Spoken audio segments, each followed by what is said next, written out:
Sí. Bueno, bienvenidos.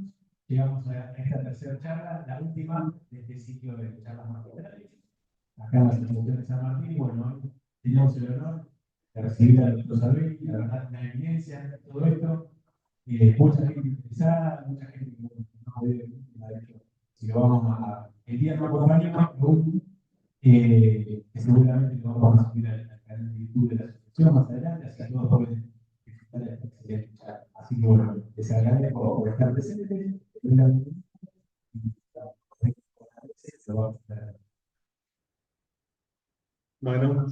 buenas tardes a todos. Muchísimas gracias por haber compartido a nuestra asociación. Gracias de ya al profesor Sabelli por su presencia. Ah, no, el profesor. Sí. A Martín por su presencia. Una breve reseña. Sepan, obviamente, breve reseña porque tengo que leer todo lo que ha hecho Martín en su carrera para estar toda la tarde.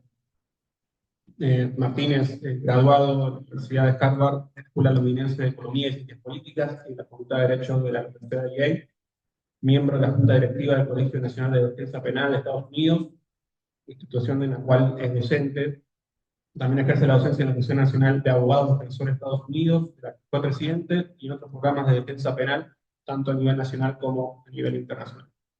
También fue defensor público federal del Distrito Norte de California, San Francisco, y fue defensor público estatal en California, Estados Unidos. Y además de todo esto, ha sido autor de diversos artículos sobre derecho y prácticas sobre los riesgos de la defensa material, testigos expertos y sobre las facultades discrecionales en la persecución penal. Aquí, bueno, tenemos la dicha y el honor de tenerlo con nosotros para hablar sobre reglas de evidencia, que es un tema sobre el cual viene trabajando muy arduamente, sobre todo. Muchas gracias. Sí. Bueno, gracias. Es un honor, un privilegio y un placer estar con ustedes. Gracias a cada uno de la asociación. Es para mí realmente es un honor. Me pueden tirar cosas, me pueden gritar, me voy a pedir, lo único que no pueden hacer es quedarse tan atrás, porque como somos pocos, sería mejor estar más juntitos y juntitas para poder hablar un poco. Ahí aprovechamos y hacemos un seminario, ¿no? Usted había salido, Claudio, pero quería dar las gracias. Cuando me contactó Andrés, dije que sí inmediatamente, porque cada vez que venimos a San Martín, siempre es una charla amena y útil. ¿Sí? El tema de hoy son reglas de evidencia. Y quiero decir dos cosas fundamentales al principio. Hablar de reglas de evidencia o de un sistema con o sin reglas de evidencia, para mí, como dije que no soy profesor, porque soy de la trinchera, no soy profesor. Soy litigante que a veces doy clases. Ya, pero soy un abogado de trinchera 35 años. Eso es lo que soy. Mi defensor federal, estatal, de capacitación. Falta algo de mi currículum que quizás es lo que más me da orgullo. Yo empecé a volver a Argentina, yo soy hijo de argentinos, empecé a volver a Argentina porque me tocó la suerte de tenerlo acá argentino como profesor en mi facultad de Derecho. Y con él volví porque nunca había vivido en Argentina. Estuve con él en el Consejo para la Consideración de Democracia. Sí, eso no lo tengo ahí, no sé por qué, pero es lo que más me da orgullo de mi carrera. Pero un momento de mucho optimismo, ¿cómo lo podría hacer ahora? Pero para mí, como litigante de trinchera, ¿no, profesor? Litigante de trinchera, hablar de reglas de evidencia, sí o no, es un poco como si vamos a construir un edificio, herramientas, sí o no. Sí. Las reglas están, no están, pueden estar escondidas, pueden estar en la cabeza de un juez y distintas en la cabeza de una jueza, pero están. La cuestión es si las codificamos, si hacemos un sistema, si son transparentes o no, porque hay bibliotecas en la cabeza de cada jueza. El tema de poder entender esas reglas como sistema, se apagó, me parece. Se apagó. Pero no importa, no, está bien. Pero se escucha, no, sí, no te preocupes. Yo prefiero igual, prefiero no tener eso. Eh, eh, el tema que tenemos, y esto pasamos un poco al segundo concepto, reglas sí o no, lo que realmente estamos hablando es codificar o no codificar las reglas. Porque para que un juez o una jueza pueda presidir sobre un juicio, sea con un juez, digamos, de juez técnico o jueza técnica, o de jurados, no importa, igual hay prueba que entra y prueba que no entra. Se tiene que filtrar la prueba de una forma, se tiene que depurar la prueba. Hay prueba que no tiene que entrar. No importa si estamos hablando de jurados o de jueces o juezas técnicas o técnicos. ¿Sí? Así que hay reglas. Y la cuestión es si las codificamos o no. ¿Qué es el valor? ¿Qué sería el valor, el costo de codificar? Y a mí tengo que decir esto porque es un poco irónico, pero ironía, no sarcasmo, ironía en el buen sentido de la palabra.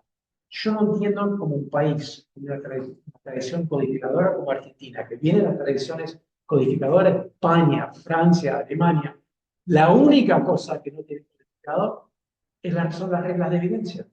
Eso es muy extraño. Es muy extraño. Pisar la pelota y decir, para. Con tantos códigos, ¿por qué no hay un código de evidencia, de reglas de evidencia? Es un tema para pensar. Uno podría hacer un análisis jurídico, también un análisis político, pero lo que yo quiero sugerir al principio de esta charla, y quiero que ustedes cuestionen esto, es que sin reglas de evidencia transparentes, no tenemos consistencia en el sistema. En este tribunal entra, es admisible esta llamada 911. Y acá, a 10 metros, este juez o jueza decide que no es admisible. Acá gana la fiscalía porque se admite, y acá gana la defensa porque no se admite. Y ese tipo de, digamos, de arbitrariedad para mí no es consistente con justicia. Hay otros motivos para hablar de reglas transparentes. Pero tomando el concepto de reglas, quiero pasar al concepto de código, de volcar estas reglas en un lugar donde las podemos encontrar, usar fácilmente. ¿Sí? Y vamos a volver a este concepto, pero quería como para de entrada marcar esta idea de que las reglas existen y se aplican. La cuestión es si son consistentes, si son coherentes y si existen en un sistema o no. Mi idea hoy es hablar un poco de lo que podría ser, lo que se está haciendo para desarrollar uno, cómo sería un código, y después de hablar de algunas reglas específicas que podrían estar o no estar, y estar o no estar en distintas formas. Eso le queda a ustedes a definir como argentinos y argentinas.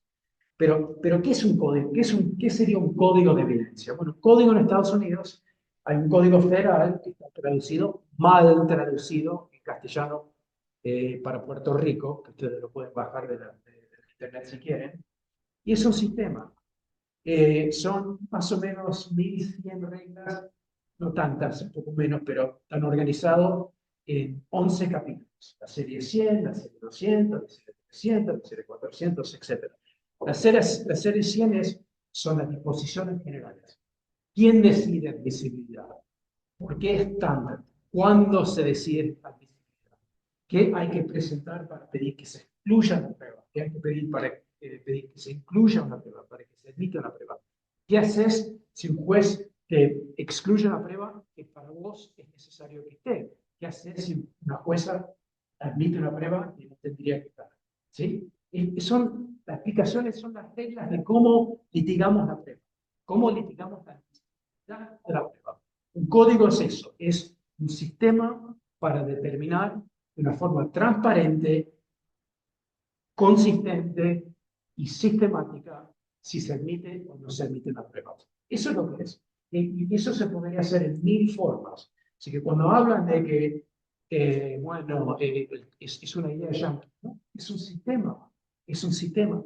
Y podríamos tener un sistema que se parece al yankee o que no se parece. ¿Sí? Podemos tener un sistema totalmente distinto. Pero lo que tiene que tener un sistema son reglas del juego. cómo evaluamos, quién evalúa, cuándo evalúa, qué haces para preservar un agravio, todo eso. Eso es la primera parte del código norteamericano. Después el norteamericano está dividido pues, en categorías. De algunas de esas vamos a hablar hoy. Por ejemplo, la serie 400 tiene que ver con relevancia. ¿Sí? Y ahí está la definición de relevancia y algunas determinaciones sobre qué son los parámetros de relevancia. Si le preguntas, si agarramos un grupo de abogados o abogadas norteamericanos, ves acá y se sientan acá, y yo les digo, le pregunto, what's the definition of relevance?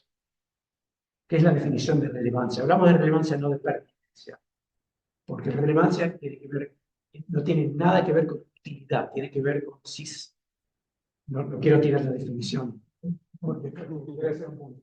Tiene que ver, relevancia tiene cero contenido de utilidad, de valor, ¿sí? ¿Es relevante o no es relevante? Después, el valor pertenece al Estado. El valor pertenece al Estado. 100% al Estado. Si yo le pregunto a un grupo de norteamericanos, de colegas norteamericanos o norteamericanas, ¿qué es la definición de relevancia? Me tienen la misma definición. Evidence is relevant if it tends to make a fact in question more or less probable. Que una prueba es relevante si tiende a ser más o menos probable la existencia de un hecho que hace a la decisión. ¿Sí? Es muy simple eso. Pero cuando yo hago esa pregunta a mis colegas argentinas, no tienen una respuesta única. No hay una regla compartida, ¿cierto? Y esa última parte es muy importante. Hace a la decisión. ¿Por qué? Porque muchas veces cuando hago este planteo en una UBA, por ejemplo, me dicen, eso lo limitan a lo que es jurídicamente necesario.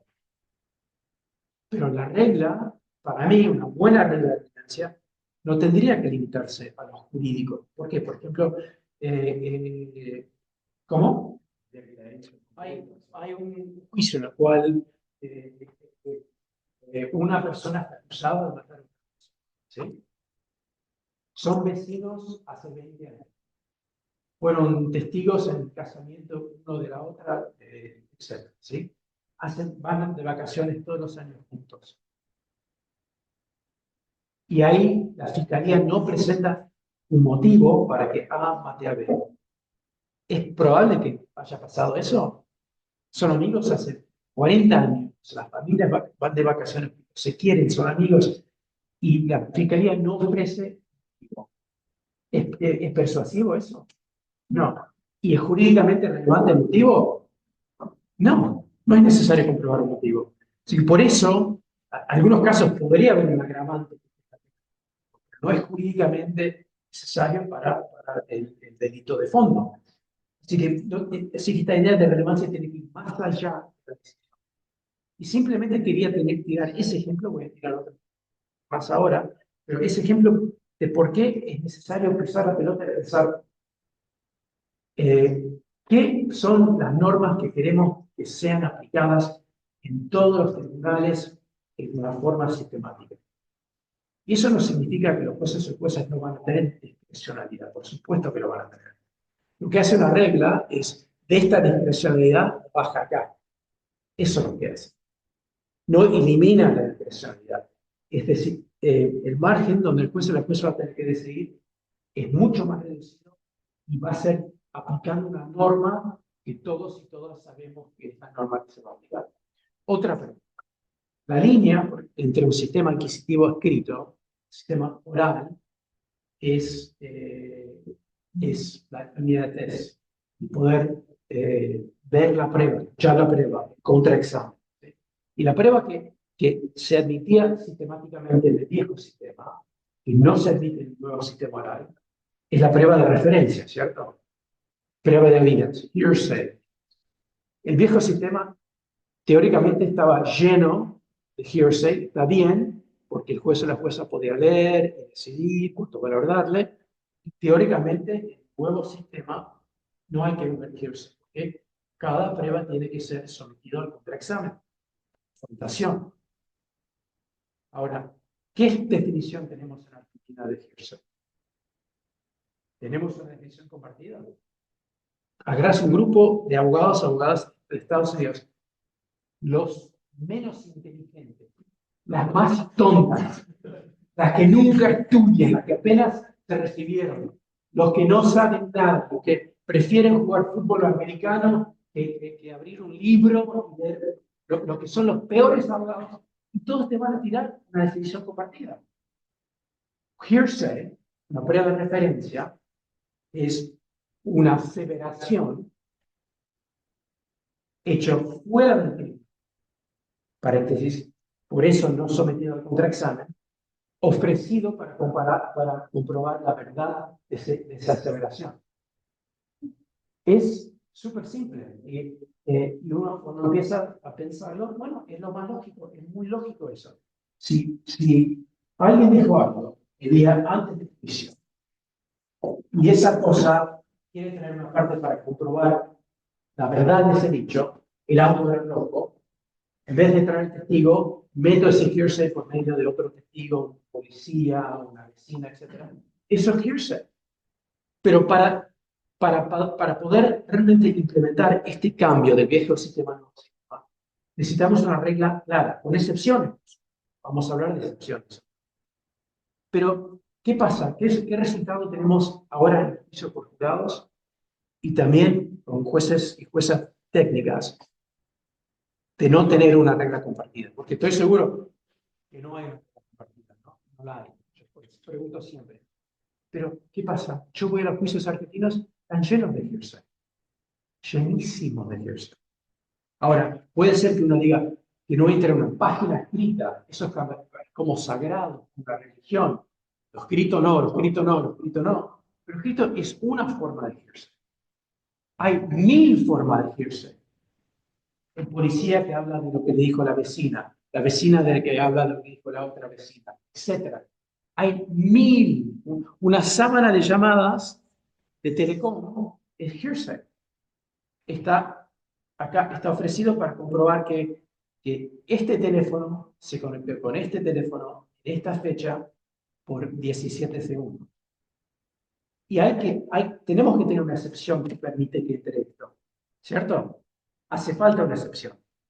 Pero es un hearsay y solo puede entrar si cumple ciertos indicios de confiabilidad. Si no, tenemos cualquier hoja de papel puede entrar y puede determinar el resultado de un caso. Dicho sea de paso, hay dos cosas para que entre esta hoja. Una es si tiene los indicios de confiabilidad para satisfacer una regla, una excepción a la regla de hearsay. Y después tiene que satisfacer una regla de autenticidad. ¿Cómo sabemos que este papel no es un papel que inventó Martín Sabelli ayer a las 11:30 de la noche en su computadora? Claro, tenemos que tener alguna forma de hacerlo, ¿sí? Y eso sería una regla de autenticidad. Y hay muchos y muchas que dicen, pero podemos buscar reglas en distintas partes de la Constitución. No van a encontrar una regla de autenticidad en ningún código de la Constitución. Y por eso, todo esto se hace a mí no es mi concepto, pero el concepto que yo quiero expresar hoy es ¿por qué no tener un código de definición? ¿Por qué no pensar bien las reglas que queremos y tener un código que refleja la sensación de justicia que queremos tener? Por ejemplo, en las reglas 400 de Estados Unidos que tiene que ver con relevancia. Hay una regla muy clara que dice que no entra prueba, en inglés decimos character evidence, prueba de carácter. En castellano sería, en Argentina sería prueba de personalidad barra de autor de delito de autor. ¿Cierto? Exacto. Así que hay una regla muy clara. No entra prueba que tiene que ver con la personalidad de la persona. La fiscalía no puede comprobar que Martín cometió este asalto comprobando que Martín es una persona violenta. Eso parece obvio, ¿no? Pero en todos los juicios de la Argentina, la mayoría está llena de pruebas de carácter, ¿cierto? Y cuando hablan los constitucionalistas como dijiste, derecho es prohibido lo peor, sacamos esos Vulnera el principio de culpabilidad. la materia, exactamente, pero entra todos los días. Porque no tenemos una regla precisa. Lo que tenemos, esto me choco cabezas con Alberto Binder, con esto, es que tenemos conceptos, tenemos reglas. Pero no tienen reglas, tienen conceptos, tienen principios. Pero el concepto o principio tiene que, si no es una regla, no, yo como litigante, porque no soy profesor, voy con mi caja de herramientas al tribunal y no tengo la herramienta de hearsay, no tengo la herramienta de prueba de carácter para decir, no, esto no entra. Y otro tema, un contrato relacionado con relevancia. ¿Es relevante el pasado sexual de una mujer que denunciante del delito sexual? No, para nada. Y hay una regla específicamente sobre eso. En vez de cambiar todo el derecho y decir hay que bajar, hay que cambiar la presunción de inocencia, hay que permitir que entre otra persona, no, hay una regla que dice eso no. Y ahí podemos, como una sociedad, volcar nuestros valores en reglas de forma sistemática. Eso es lo que yo estoy tratando de sugerir en general. Ahora, ¿por qué? Porque lo que hicimos, como es el poeta norteamericano, lo tengo que traducir, porque yo soy hijo de argentinos y falta capacidad de relacionarme con mis amigos y amigas acá, con canciones, con poesía, porque tengo una cabeza muy yankee, todo eso, que es terrible, me frustra mucho. Pero hay un poeta norteamericano que decía,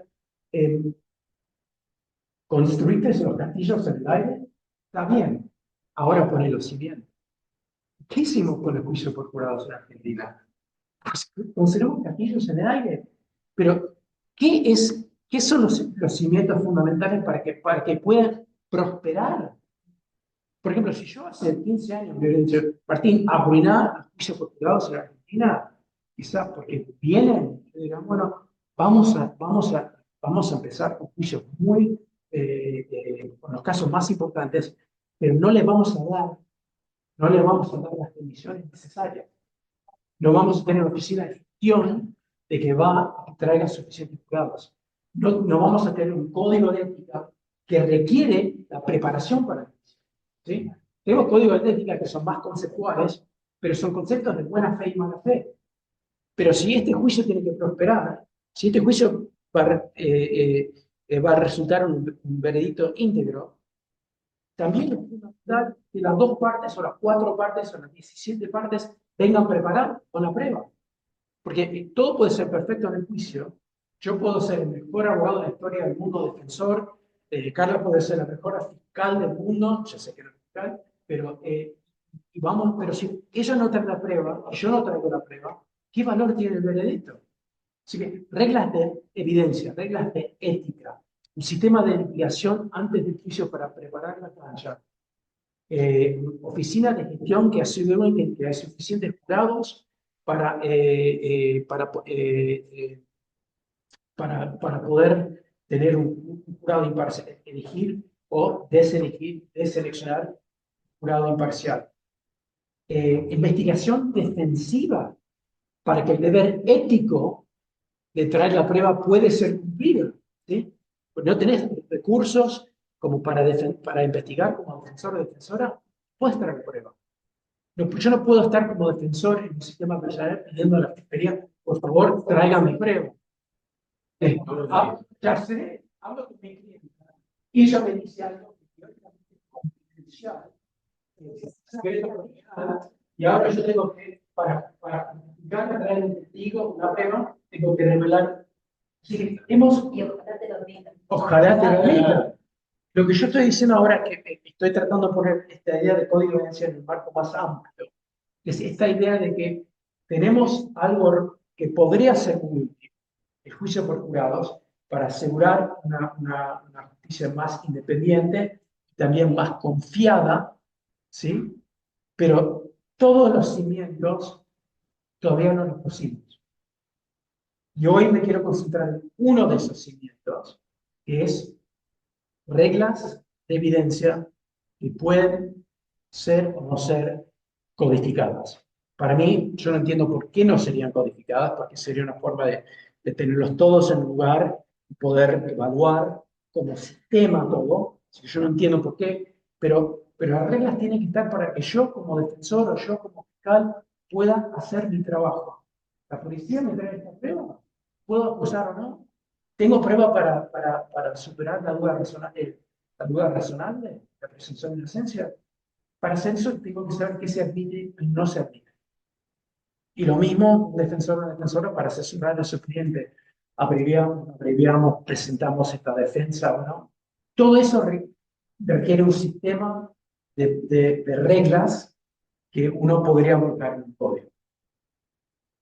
Ahora, hasta ahora, ¿alguna duda, alguna pregunta? Por favor, como somos un grupo chico, yo prefiero que ustedes hagan preguntas, porque de esa forma estoy respondiendo más a lo que les interesa a ustedes. Hay un sesgo profundo en el pensamiento humano que se llama el sesgo de la gradualidad. ¿Se entiende? Okay. Y yo la primera vez lo escuché en una clase de paleontología cuando estaba en el college en Estados Unidos. Pero hay un sesgo de que las cosas, los cambios importantes son muy lentos, ¿sí? Pero no es así, tanto en la paleontología como en la geología y la sociedad. Hay cambios muy rápidos. ¿Qué está pasando en Estados Unidos? Es increíble. Por supuesto, había algo que estaba pasando atrás, pero los cambios son rápidos. Y en el récord fósil, ¿sí?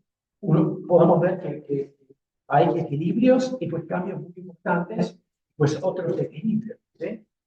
Y yo cuando hablo de código de evidencia, muchas veces me dicen, gente que procuradista y gente que no, pero si Estados Unidos tardaron, porque el código de evidencia de Estados Unidos fue ratificado en 1975, 75, no hace tanto, ¿sí? Hace poco.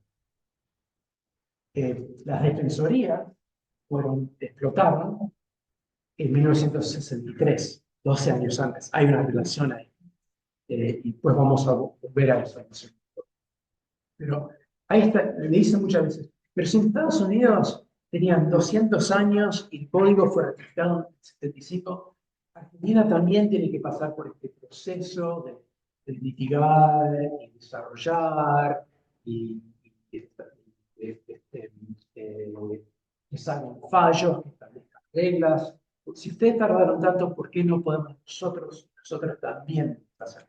Pero eso es una lectura totalmente equivocada histórica de lo que pasó en Estados Unidos. Tampoco es consistente con el sistema argentino. Empecemos con lo primero. ¿Qué pasó en Estados Unidos?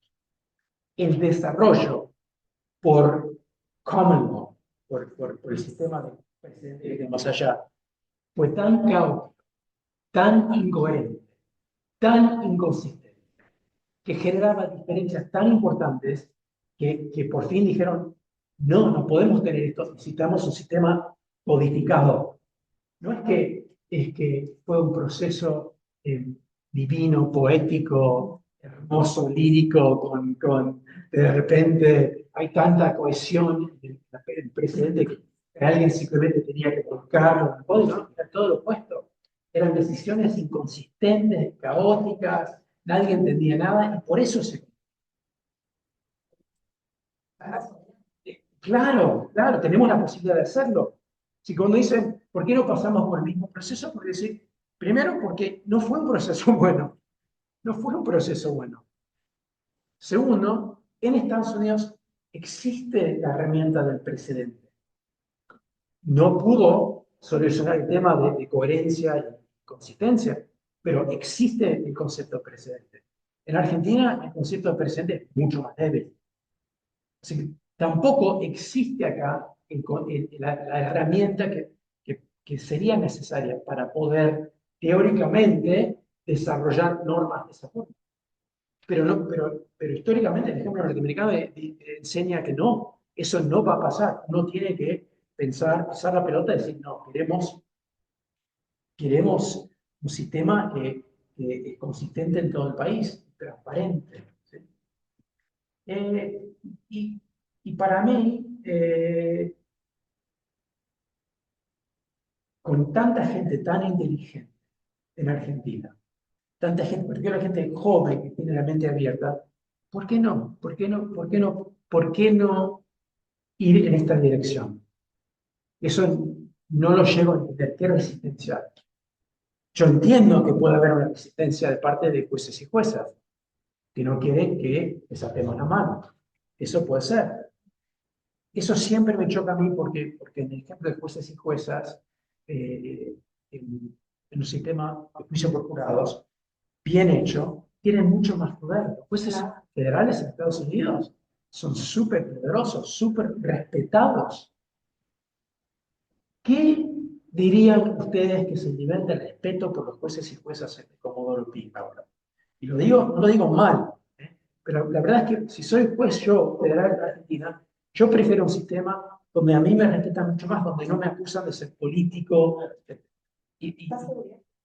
Claro, a mí me da el prestigio y mi seguridad personal, pero también me da confiabilidad al sistema que es esencial para que haya inversiones, estabilidad, para que la gente joven no se vaya del país. Y había muchos también, ¿no? Que llegan adelante también por el temor a lo que significa un juicio por jurado, ya sea en diputados o en debates, porque falta esto de qué resuelve, qué pasa frente a una objeción. Exacto, exacto. Iba a eso. Si tengo, claro, porque estoy ahí, estoy puesto, alguien objeta, yo tengo que decidir.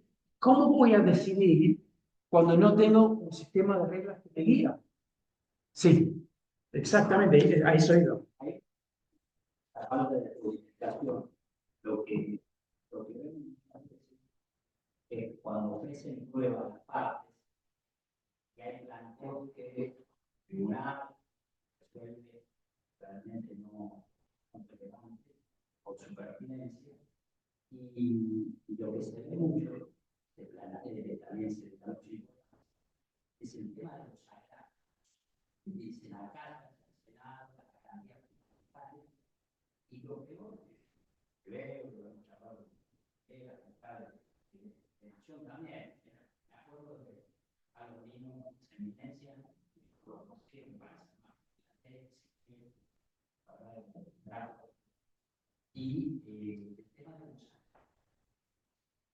Y lo que vemos es decir, sanción de las garantías, ¿no?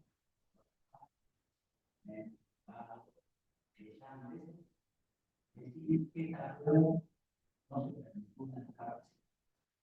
Y sí lo veo también una dificultad, que muchas veces cuando se agravan las partes, los estamentos superiores, como la organización, la ciudad, dicen, bueno, con las decisiones, decir, bueno, vamos a poner individual en vez de abocar a la superior. Eso es lo que significa esto. Hermano, libertad, decimos el mundo.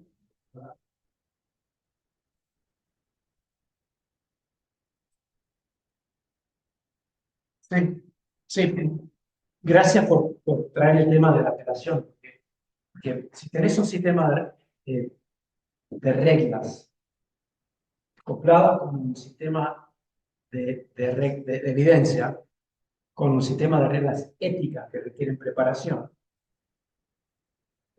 un sistema procesal que requiere descubrimiento de las pruebas y un sistema de litigación que permite que las partes litiguen todo, no solo permiten, obligan a las partes a litigar todo esto antes. Es un sistema interlocking, es un sistema que se encaja, no sé cómo se dice en castellano, pero es un sistema antes del juicio, reglas de evidencia, descubrimiento de la prueba entre las partes, reglas de ética que obligan a investigar, a preparar, que dar la prueba de la contraparte, y litigación que te da la oportunidad de hacer eso. Tenés esto antes del juicio, y después del juicio tenés un sistema de apelación. Ahí podés de alguna forma asegurar que los juicios funcionen bien. Eso es la visión sistémica de un sistema de juicio por jurado que funciona. Porque tiene que haber la presión de las partes de abajo. Fueron las defensorías que presionaron para que haya un código, ¿sí? Para que no entre cualquier cosa de forma caótica. Por eso hay una relación histórica entre la creación de las defensorías y el código de evidencia. esta presión de abajo y después la presión de arriba va generando un sistema más estable, más coherente, más transparente. Eso es la idea. Y si lo bajás a nivel personal, de un litigante o una litigante, es tener las reglas del juego claras, tener los recursos para investigar mi caso y tener la posibilidad de litigar algo para estar seguro que entre lo que tiene que entrar y que no entre lo que no tenga que entrar. Y después hacer el juicio, y después si hay un juez o una jueza toma una decisión realmente mala, real que afecta la integridad del veredicto, por lo tanto puedo mostrar un agravio, entonces sí podemos revocar. Pero el juez o la jueza comete un error que realmente no tiene tanto valor, tanta importancia, no afecta la integridad del veredicto, bueno, entonces no se revoca. Hay un error, el Tribunal de Apelación dice acá, la jueza se equivocó, no tendría que haber admitido esta prueba, no tendría que haber admitido esta prueba, pero realmente es tan poca en relación a la otra prueba, o en este caso sí fue importante, y ahí se revoca o no se revoca. Es un sistema que puede funcionar bastante bien si todas las reglas están establecidas, si los cimientos están, que no están en la Argentina. ¿Sí? Así que ahora me gustaría hablar específicamente de algunas de las reglas. Hablamos ya un poco de relevancia, tenemos que profundizar un poco ahí. Empezamos a hablar un poco de prueba de referencia, tenemos que profundizar un poco ahí. La otra regla, ¿qué sería la otra regla fundamental? Que si mañana les dicen a ustedes, pueden cambiar, pueden establecer una regla coherente para Argentina, para todas las jurisdicciones argentinas, ¿qué sería la tercera? Piensen un segundo. No, pero eso, exclusión de cualquiera, es una solución a un problema, pero relativo a qué regla. ¿Qué regla? ¿Qué regla podrían conseguir? Algo que para mí pertenencia es lo mismo que relevancia, que si es relevante o no. Relevancia es como el tronco. Esta prueba es relevante, alguna de estas pruebas es excluible por algunos motivos. ¿Sí? Nada irrelevante entra, algunas cosas relevantes no entran. Eso es un tronco. ¿Sí? Pues tenés un tronco que sale importante, que es hearsay. Puede ser relevante, pero no entra y no va a ser sometido a la computación. Eso es un segundo concepto.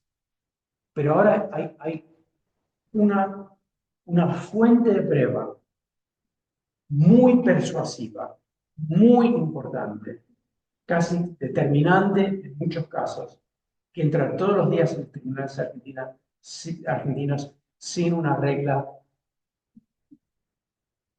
¿Qué? Sí, pero te digo, pueden hablar de hearsay, no de hearsay, esa pericia, la prueba pericial. La prueba experta, las pericias. Eso quizás en muchos casos la prueba experta es la prueba más persuasiva, ¿cierto? Y lamentablemente, yo para los que me conocen, saben que yo soy estoy muy a favor del proceso adversarial y un proceso de jurados, que mucha gente califica o caracteriza como anglosajón. Para mí no es anglosajón, de hecho empezó en Roma y existen muchas partes del mundo. Pero para nada soy fan del sistema norteamericano. Yo como defensor en casos de pena de muerte hace 30 años, no soy fan del sistema norteamericano. El sistema norteamericano es racista, clasista, tiene un montón de problemas. Así que no estoy acá para hablar del sistema, pero una cosa que tiene ahora el sistema norteamericano, pagó un precio muy alto, son reglas muy claras sobre cargos. ¿Por qué? Porque por mucho tiempo entró toda la ciencia basura. La ciencia basura entró, no diría sin filtro, pero casi sin filtro en Estados Unidos por mucho tiempo, y hay muchísimas condenas erróneas en Estados Unidos, incluyendo por lo menos una persona que fue ejecutada, fue sometida a la pena de muerte por un análisis totalmente equivocado científico del incendio. ¿Por qué vamos en Argentina a tener que repetir ese proceso? Los que me dicen, che, no, Martín, aflojaba código, no, es mucho para Argentina, ¿por qué no vamos desarrollando, litigando? Porque de por medio estás condenando o no condenando a gente que tendría que estar condenada, pero la gente que estás condenando la estás mandando a las jurisdicciones argentinas que no son lugares donde uno lo va a pasar muy bien. Y muchas veces las pruebas periciales son a escondidas de la defensa, que luego dicen, bueno, en el juicio puede interrogar, pero no es lo mismo colaborar o estar presente en el momento que se hace la pericia, que después poder controlarlo, porque muchos tribunales dicen, bueno, le damos luego la posibilidad de consultar a las personas que hicieron la pericia, pero no es lo mismo que haber estado presente en el momento que se hace la pericia, sobre todo con cámaras GS y demás, que es complejo eso. Totalmente de acuerdo, y además ahí entramos en temas de la metodología. Si la metodología es fiable, es científicamente válida y científicamente fiable.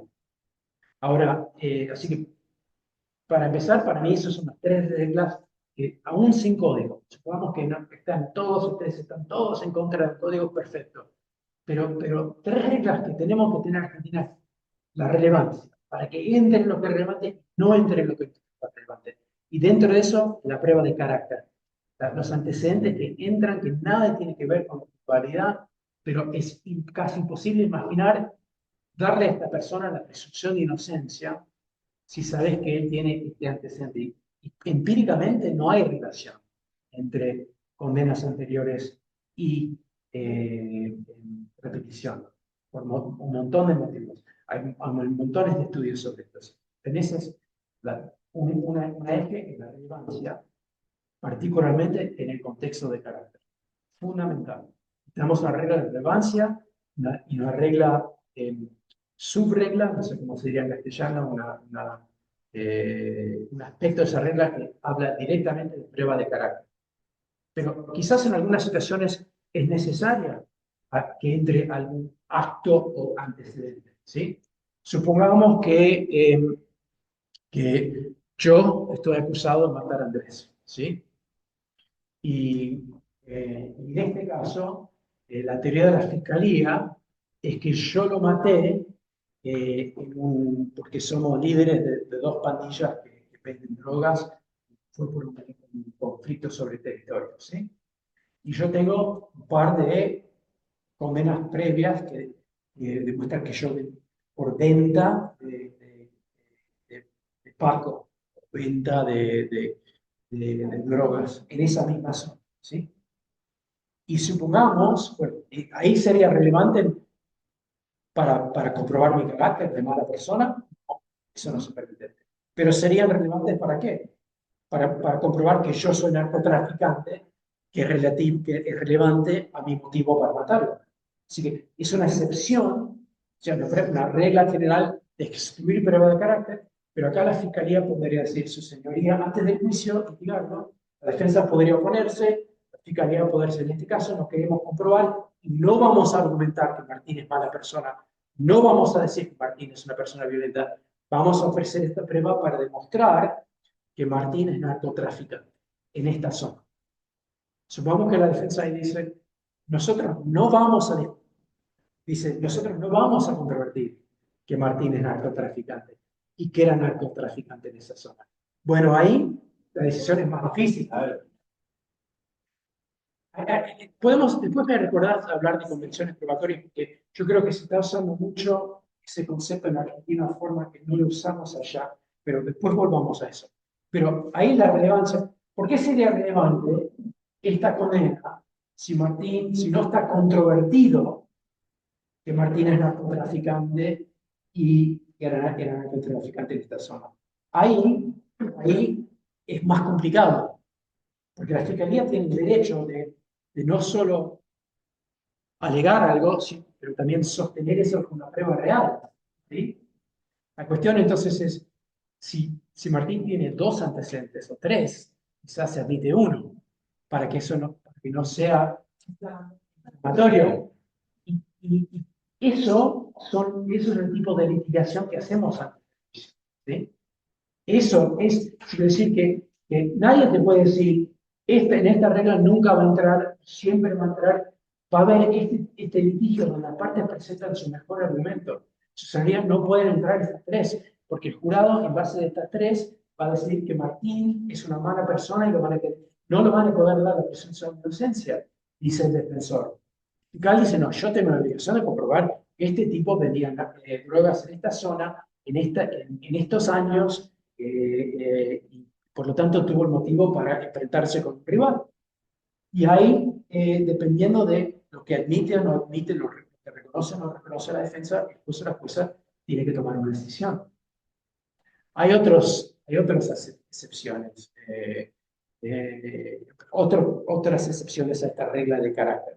Pero el tema es que son estrechas, son específicas, son litigadas y requieren un proceso de descubrimiento que la fiscalía al defensor le tiene que decir, estamos ofreciendo esta prueba de este antecedente o este otro acto para este propósito, no para carácter, sino para este otro propósito.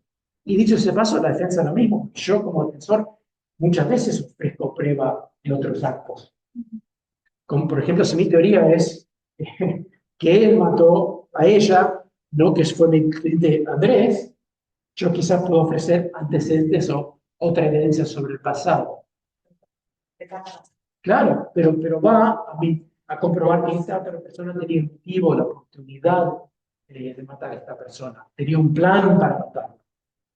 Y todo esto es litigado, y por eso el proceso en Estados Unidos anterior a un juicio es muy distinto. Como me explotó la cabeza cuando empecé a entender cómo se litiga acá en Argentina, porque acá venís y te ponen una fecha de juicio y esa fecha está y hay como muy poco que se hace hasta que te acercas al juicio, ¿sí?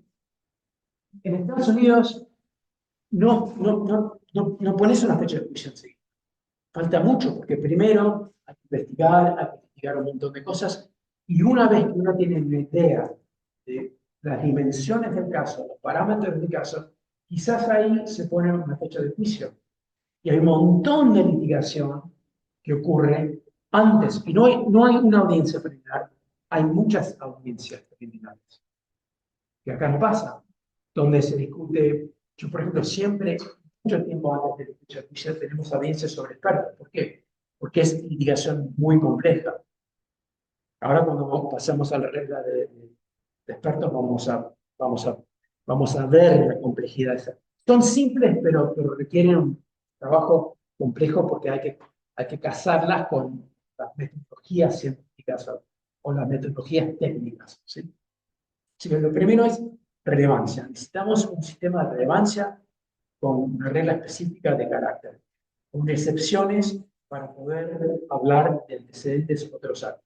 Acá, perdóname, Sí. también pasa que no se trabaja sobre la teoría del caso, sino que va con lo que se llega. Claro. Ninguna de las dos, más que nada la fiscalía muchas veces lo lleva, pero en este ejemplo que vos estabas dando, tal vez le sirve a la defensa de tus hijos antecedentes, porque tal vez quiere probar que como vendía droga y lo practicaba él quiso matarlo y vos quisiste defender. Entonces es algo que está en la defensa.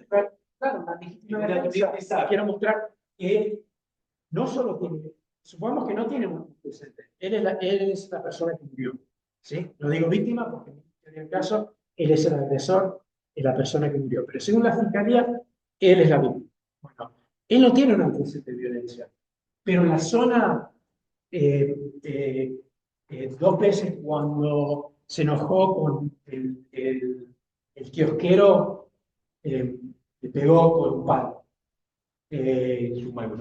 ¿Cómo? Es un mal vecino. Es un Tipo violento, es un tipo violento. Y ahí, en esta situación, yo como defensor quiero introducir pruebas de antecedentes que él tiene para demostrar que él fue el agresor. Y en ese caso sería la defensa ofreciendo pruebas no de carácter, sino de actos específicos que muestran que en esa situación podría haber sido el agresor. Así que eso es el primer eje. Y sin un sistema de reglas, yo como defensor fiscal ahora en Argentina estaría tratando de establecer eso con mi litigación y mi presente. Después, hearsay. Es tan importante porque llenan tanto los juicios de hearsay, están llenos en Argentina. Yo voy y no puedo creer que hay esta regla sagrada de que no entra un papel, pero la mayoría del hearsay no es papel, es lo que dice un testigo que dijo otra persona. Y eso entra un montón. Y tenemos una regla muy clara, que establece que si algo fue dicho afuera del contexto del tribunal, por lo tanto no fue sometido a otro examen, acá no tiene un valor. No tiene un valor, porque ¿cómo sabemos que existen las condiciones para confiar en esa prueba o no? Y eso en Argentina va a tener un efecto, ya ha tenido un efecto en algunas partes muy saludable, sanador, porque requiere que las partes hagan su trabajo bien, que no traigan cualquier prueba, traigan el testigo que tiene que estar. Y ha mejorado el nivel de las fiscalías y de la defensoría. ¿Ah? Y si esa regla se implementa de forma sistemática, va a mejorar un montón el nivel. Porque no puedes tirar cualquier cosa. Y les voy a decir algo de corazón. Yo he litigado ante jueces y juezas. Es raro eso en Estados Unidos. Hay unas situaciones donde hay que hacer eso. Y mucho más frente a jurados. No es lo mismo. El nivel de compromiso personal, mi nivel de preparación, cuánto preparo, qué siento, todo lo que traigo, lo que implica para mí, mucho más, mucho más. Cuando te vas a enfrentar, cuando te vas a parar frente de jurados, mucho más, mucho más. Y esa es una oportunidad, esa oportunidad, acoplada con reglas que requieren hacer un mejor trabajo, no traer a cualquier persona, sino traer el testigo que tiene que estar. A mí me requiere investigar, hablar con ese testigo, estar seguro que ese testigo entiende mis preguntas, por qué está acá, que yo entiendo la información que ese testigo puede dar, y yo puedo sacar de ese testigo de la mejor forma todo lo que tiene que estar. Todo ese nivel de preparación e investigación va a mejorar muchísimo la justicia. Muchísimo. Si tener un sistema de hearsay, opción de hearsay, si queremos mejorar el sistema, y por supuesto que tiene que tener excepciones, un montón de excepciones. Ya hablamos de un registro de una empresa particular como Telecom, pero hay un montón de otros ejemplos. En Estados Unidos los ejemplos están divididos en dos. Excepciones a la regla de hearsay donde el testigo está disponible y excepciones donde no está disponible. Así que en este caso del Telecom, el testigo está disponible. ¿Por qué?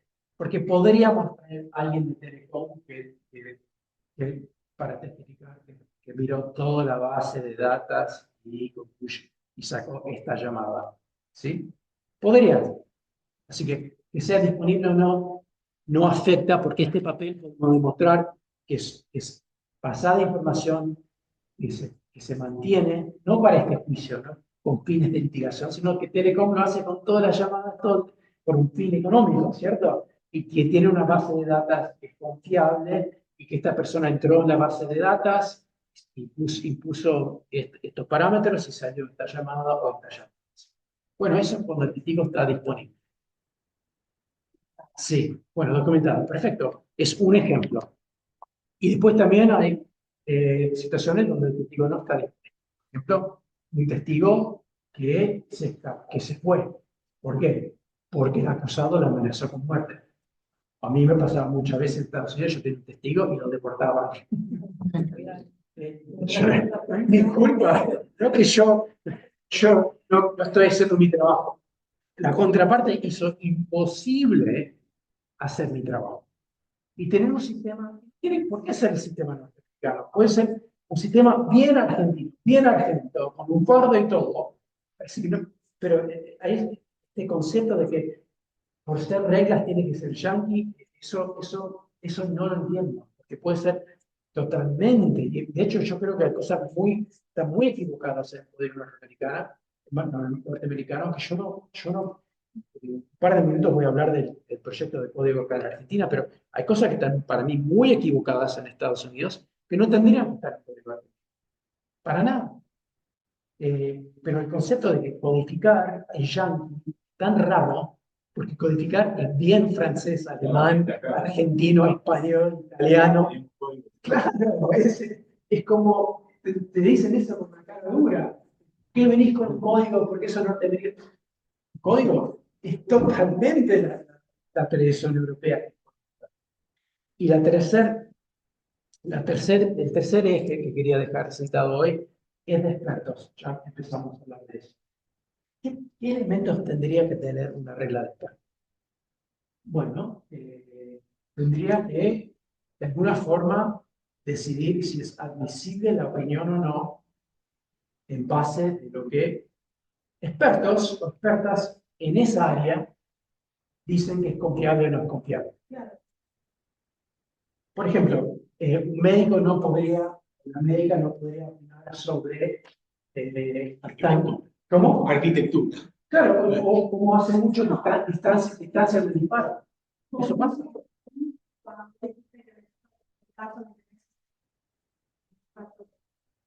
Lo que no sobre el incendio, eso no se lo puede dar como antecedente a algún caso de otro caso en el que quiero confirmar. Sí, se puede demostrar que se equivocó, claro, exactamente, totalmente. Pero una persona,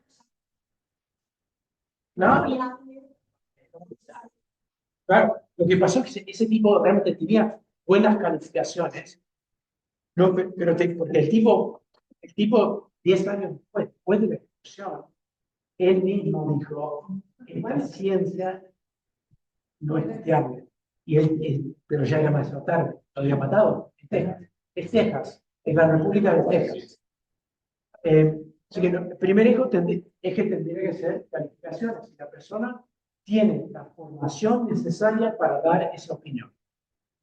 Eso sin duda, sí. Importante saber que antes de empezar a hablar, decir a qué conclusión llegó, que se dijo interrogatorio diciendo, a ver, ¿cuánto hace el experto? ¿Dónde se desempeñó? Entonces ya empieza a dar como un perfil del experto que va a decir. Sí, totalmente. Y nosotros en general lo hacemos eso antes del juicio con el tema de admisión de la pregunta. Y después en el juicio, si objeta que la investigación, bueno, puedo decir ejemplos de investigaciones sobre temas, y son muchas veces, siempre, empiezan con un escrito y después en audiencia oral. Y a veces requiere que el testigo experto o la testigo experto se siente acá para contestar preguntas. ¿Por qué? Porque no queremos estar 100% seguros de qué van a ser las opiniones, para que de repente, porque pasa siempre sin controles, que una parte dice que este experto vino para dar opinión 1, 2, terminamos con opiniones 1, 2, 3, 4 y 5. Si tenés un control previo, no pasa eso. Sí, pero para mí es fundamental porque es una prueba de que un experto puede determinar el caso, particularmente con jurados. Si tenés calificaciones. Después tenés las bases. Este ADN fue levantado como antes o sin antes. La cadena de custodia es después de levantar. ¿Sí? Pero hay que saber si las bases son confiables o no. Porque si las bases no son confiables, quizás las opiniones no son lo suficientemente confiables como para poder contaminar a un jurado. Así que es un segundo eje. Tercer eje es la metodología. ¿Esa metodología confiable es válida como ciencia o técnica? A veces hay técnicas que no son ciencia, pero que también tienen metodologías. Y pues está la aplicación de la metodología. Esos son los 4 ejes que ahora se desarrollaron en el fallo en 1993 y después fueron puestos en una nueva versión de la regla de expertos en Estados Unidos. Porque el código de evidencia siempre se va modificando, no es que está escrito en piedra y nunca cambia. Las partes, las fiscales, los defensores, los policías, las psiquiatras, siempre están pidiendo cambios en las instrucciones al jurado. También el código de evidencia es una forma de ir ayornando siempre lo que es. Y bueno, así que tenés esas cuatro bases. Las calificaciones del experto. Las bases que usó, la metodología que usó, la aplicación de esa metodología, si lo hizo bien o mal. Y esos son factores para determinar si se admite o no. Y después pueden ser factores que yo uso como litigante para cuestionar una opinión de la contraparte o para levantar la opinión de mi contraparte, de mi testigo, experto, frente al jurado. Hay un proceso de visibilidad y después un proceso de presentación al jurado. También una regla, ¿sí?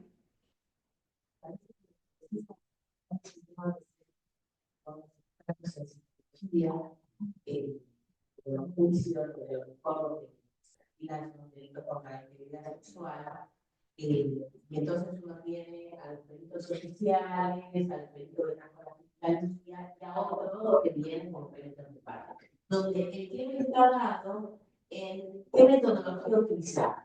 O sea, utilizamos algún tipo de test métrico, bueno, si no es nada métrico, lo otro es un trascendental, subjetivo. Me parece que hacer esa evaluación antes evitaría que el jurado se pare a ver qué deberían haber hecho y cuál no, porque eso va a dar lugar a conclusiones diferentes por parte del experto. Totalmente. Quiero agregar un eje a lo que dijiste, pero es por eso. Porque en una historia real de violencia y discriminación de mujeres, es real que este país, como muchos países, no ha respondido a una realidad histórica de violencia contra mujeres y discriminación contra mujeres. Y eso requiere una respuesta de la justicia, particularmente, según los tratados, yo comparto con esto, que las investigaciones sean bien hechas. No investigo porque el sospechoso acá es un chico pobre, pero acá no investigo porque es una familia importante de Catamarca. No, todos los casos hay que investigar bien, hay que dar recursos, hay que apoyar. En ese contexto, creer la víctima con esa mirada, como la mirada de un fiscal o una fiscal. Ahora, cuando entramos en un contexto del juicio, ahí existe la presunción de inocencia. Y es ahí donde estas reglas pueden asegurar que haya una presunción de inocencia, pero con una parte haciendo su trabajo muy, muy bien. Lo que ha pasado es que históricamente no hemos respondido a la violencia contra mujeres y por lo tanto sí se fue erosionando las protecciones en estos casos. Y ahora entra en Argentina mucha prueba psicológica que realmente no, en Estados Unidos nunca entraría. La prueba psicológica que entra todos los días en Argentina no entra en Estados Unidos, ni una vez, porque no hay una metodología que permite que una psicóloga diga que esta persona es creíble o no. Totalmente, pero ¿cómo es?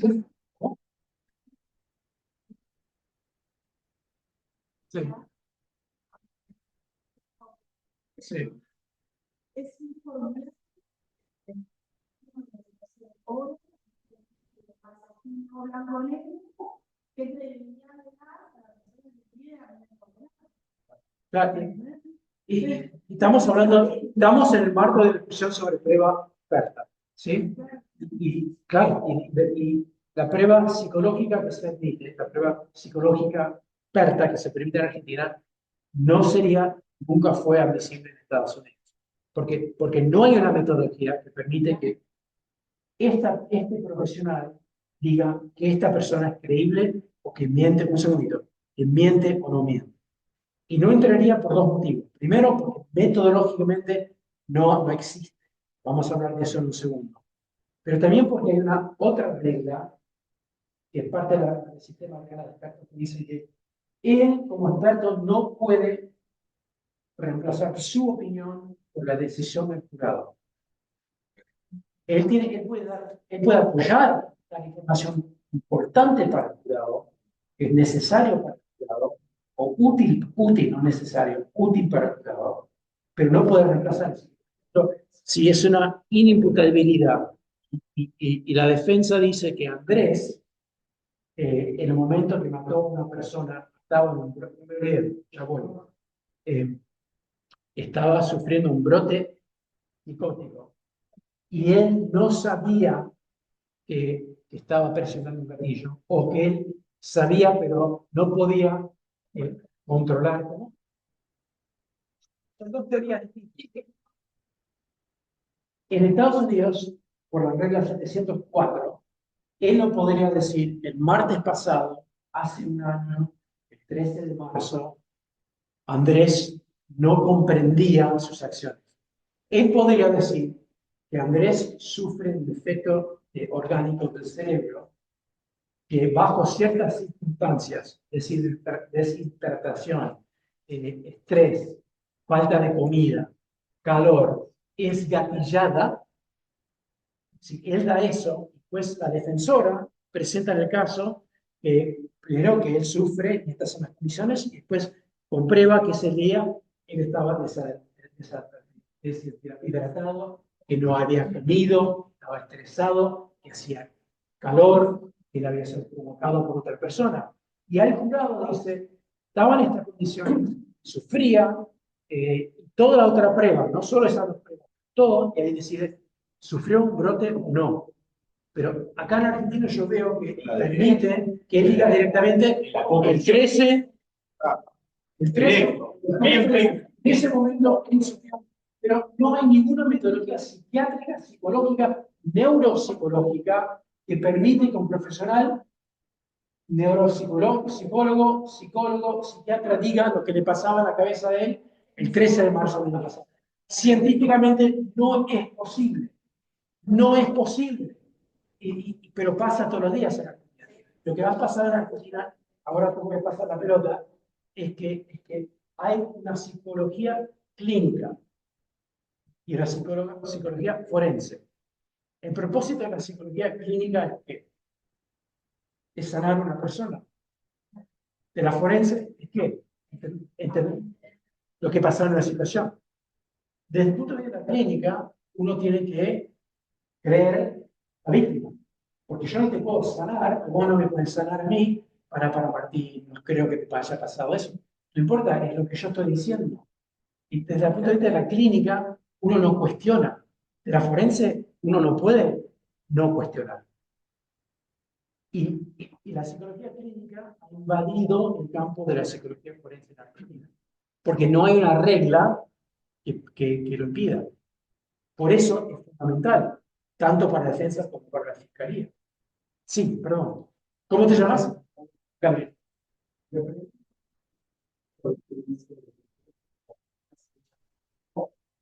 El psicólogo, cualquiera sea el psicólogo, el hecho de la defensa desarticular la función de la fiscalía. De parte de la fiscalía, los abogados, en parte, digo que el momento político, usted hizo referencia, el son histórico, donde tenemos que, cuando menos, igualar la situación de violencia y la habilidad de las mujeres. Las convenciones que ha suscrito Argentina ha hecho un poco más lazo esta regla de la prueba, decir, bueno, echemos más con esta prueba porque tenemos que, en estas situaciones, sobre todo las mujeres, libertad probatoria, de decir, bueno, podemos estar adecuados a las convenciones de forma muy fácil, echando mano de cualquier prueba que no sirva para la acusación. Y después vemos. Sí, sí, y de hecho hay muchos y muchas profesionales que saben que si no hacen todo lo que pueden en ese contexto van a sufrir personalmente, ¿cierto? Si yo como fiscal yo no acuso, ¿cierto? Sí, pero ahora yo cuando hablo de códigos, quiero hablar un poco del código que estoy trabajando ahora. Yo no tengo camiseta de defensor. Yo en mi carrera tengo siempre camiseta de defensor cuando estoy en la cancha. Y yo fui defensor toda la vida.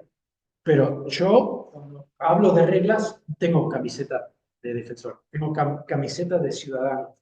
no soy ciudadano, pero de querer ser ciudadano argentino, de semi-argentino, ¿no? Cuando trabajo, yo fui presidente de la Asociación Nacional de Defensores de Estados Unidos, cuando hablaba de reforma también, porque la reforma no puede ser para un lado y no para el otro lado, tiene que ser para que el sistema funcione bien. Y si me preguntas a mí, mirando con ojos no totalmente yanquis, pero de afuera, ha habido una presión en el contexto judicial de tratar de responder a violencia contra mujeres,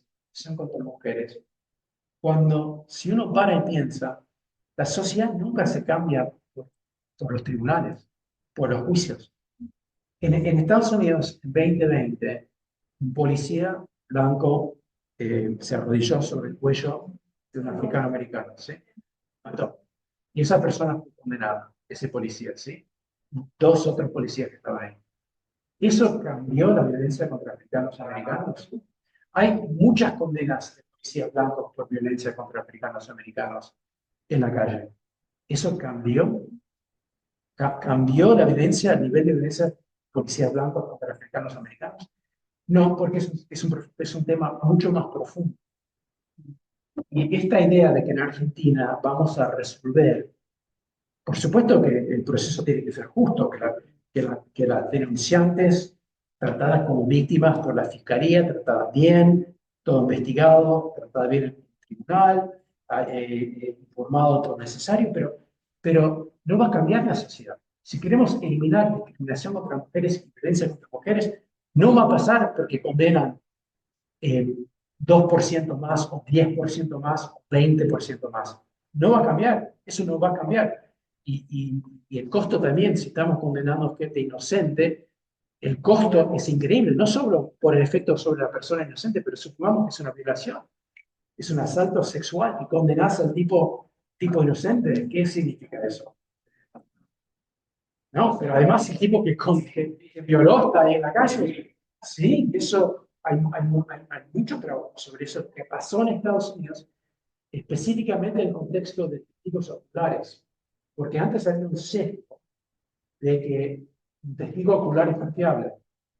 Si Carla me dice, yo estoy 100% seguro que lo vi a Andrés ayer, eso significa más que ella diga que estoy 50% seguro. Y en realidad, como en base de los trabajos que se hacen, bueno, el caso de conocer a una persona, ella reconoce el extranjero. Esa es la persona que yo vi, estoy 100% seguro. O esa es la persona que yo vi ayer, estoy 50% seguro. ¿Saben? ¿Conocen la diferencia entre cuando lo pega y no lo pega? Es exactamente lo mismo. Pero puedes pensar que está 50% seguro o 100% seguro y no cambia si tiene razón o no. Hay toda una ciencia de memoria, esto tiene que ver con memoria, con cómo el cerebro procesa imágenes, información, se llama ciencia de memoria. Muchas veces acá hablamos de psicología del testimonio. A mí no me gusta esa frase porque esto realmente es neurológico. Lo más importante es la neurología, no la psicología. No es si alguien está nervioso, es cómo el cerebro mueve información, cómo esa información cambia con información posterior, lo que llamamos en inglés post-event information. ¿Sí? Yo estoy enfrente de ella con un revólver, en la oscuridad, la estoy amenazando, ella tiene mi cara enfrente de ella, 5 segundos. ¿Sí? Ahora lo acusan a Andrés, y ella lo traen a Andrés, esta es la persona, y lo tienen ahí 1 minuto. Después lo ven en el tribunal 10 veces, sale su foto. ¿Qué pasa en el cerebro de ella? La información mueve de una parte a otra parte y cambia, contamina. Así que ella puede estar 100% segura, sin mentir, que Andrés es la persona que la amenazó, pero no es así neurológicamente. Por eso psicología del testimonio no me gusta, porque saca el enfoque de donde tiene que estar, que es la neurología. Totalmente visualizar. El cerebro no distingue entre la realidad y la ficción cuando está en el momento. Si tiene acá, le gusta mucho el deporte. El deporte, ¿sí? ¿Por qué hizo ese penal con quién? ¿Por qué? La visualización, ¿por qué? La curiosidad. ¿Qué pasa? Cuando visualizás, usás la misma parte del cerebro como si hubiera ocurrido. Y estás cambiando los caminos neuronales. Así que cambias tu cerebro visualizando. Y eso es lo que pasa con la información que tenés posterior. Cambias tu propio cerebro, estás 100% seguro. Andrés es la persona, no lo dudo, y no es cierto. Y necesitamos tener, en ese caso fue una regla, con estas reglas se empezó a permitir que entre esta prueba. Porque no era que antes se excluía esta prueba, y con las reglas de expertos se permitió que entrara esta prueba. O sea que el sistema no es solo para excluir, también es para abrir la puerta. ¿Sí? Por ejemplo, ahora el ADN ahí están las tecnologías, las metodologías más comunes, y después una nueva metodología que tiene que ver con la mitocondria, no sé qué es. Sí, y se está experimentando, se está desarrollando más en el ámbito lugar. Bueno, para que entre, hace falta una regla que demuestra si es confiable o no. Y puede ser que esté usado menos, es mucho más cara, pero es mucho más confiable. Y hay que tener un sistema para hacerlo. Por eso, hace más o menos un año y medio, las defensorías en Estados Unidos empezaron en el 73. ¿Por qué? Porque una fundación dio dinero para desarrollar 4 defensorías federales en Estados Unidos. Esa fundación es la Ford Foundation, que viene de Henry Ford, voy a decirlo. Perdón. Pero sí, Henry Ford es un tipo muy, muy oscuro, muy autoritario. Por ejemplo, decía, después de mis autos pueden elegir cualquier color que quieren, salvo que tiene que ser negro, ¿no? ¿Sí? Ese tipo de autoritarismo. Y la Ford dio este dinero para desarrollar estas 4 defensorías modelos. Había otras defensorías que ya existían, pero no había muchas. Había una en San Francisco, cuyo primero jefe era una mujer. ¿Viste? Uno de los años, el 8 de marzo, sacó la foto de ella en Instagram, porque una capa fue la primera abogada en California y la primera defensora en el estado de California. Bueno, pero en el 63, por dar dinero, se generan estas defensorías. Así que hace un par de años, un año y medio más o menos, yo pensé, hay que hacer algo, hay que proponer algo. No importa si prospera o no prospera, pero hay que empezar a desarrollar este debate, porque la gente que está a favor del juicio temporal en Argentina, esto no era algo que les interesaba tanto. Alberto, etcétera, la gente que son digamos, los próceres, los segundos, pero porque yo, porque no soy profesor, porque no soy un gran teorista, soy un abogado de trinchera, a mí lo que me falta es, ¿dónde están las reglas? ¿Dónde están las herramientas? Si yo con mi mirada, lo que yo podría aportar es, che, hace falta las reglas. Y por eso, pensando en el ejemplo de Ford, fui al Ford y le pedí una beca. Y me dieron una beca y me junté con un profesor en la UDESA.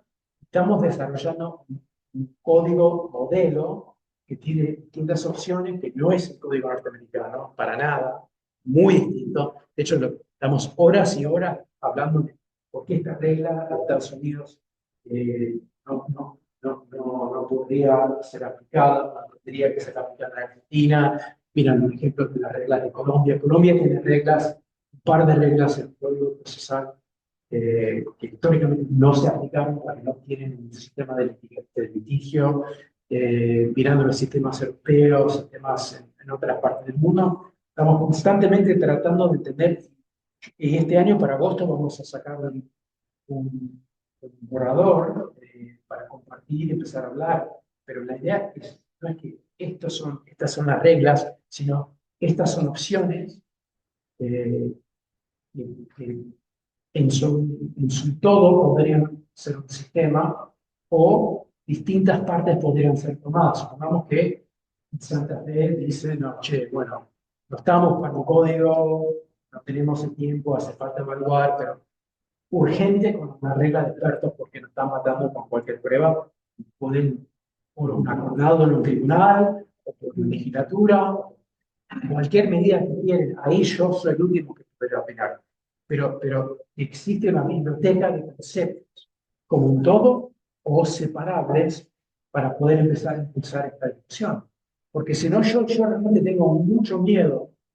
Yo soy una persona optimista, pero tengo miedo de que, habiendo instalado juicio por jurados sin procedimientos, la gente se va a terminar muy frustrada.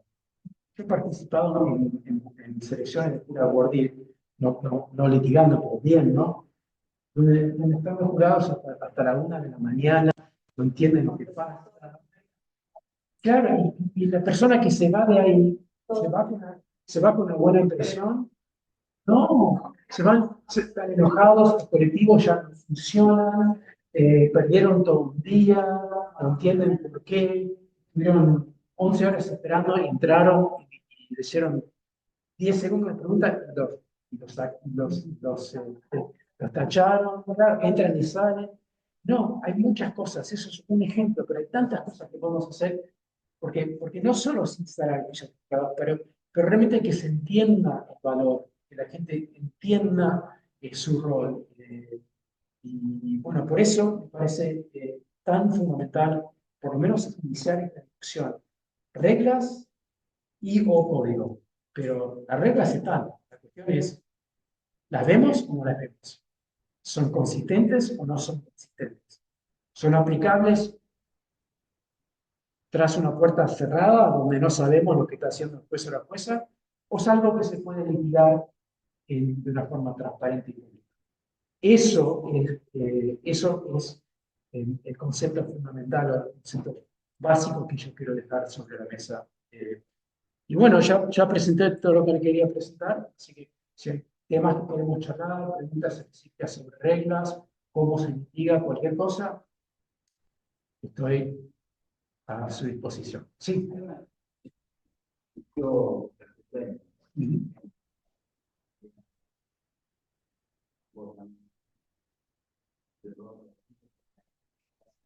Ujú.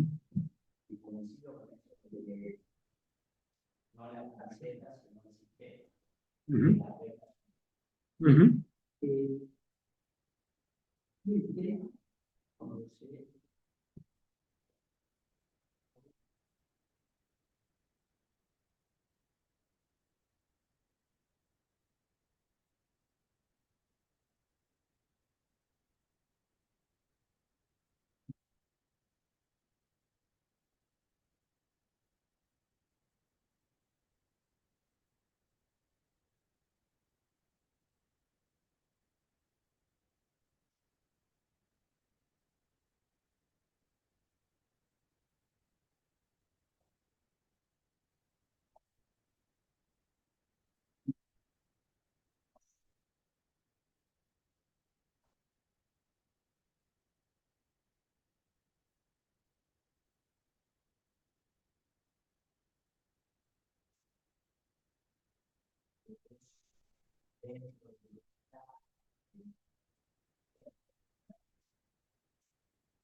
Pero yo creo que en Argentina sería muy aceptable una regla de relevancia que excluya categóricamente el pasado sexual de una mujer.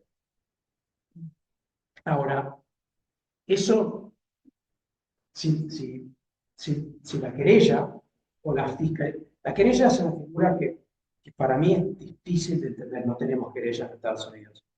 Y es todo un tema que en algún momento habría que estudiar.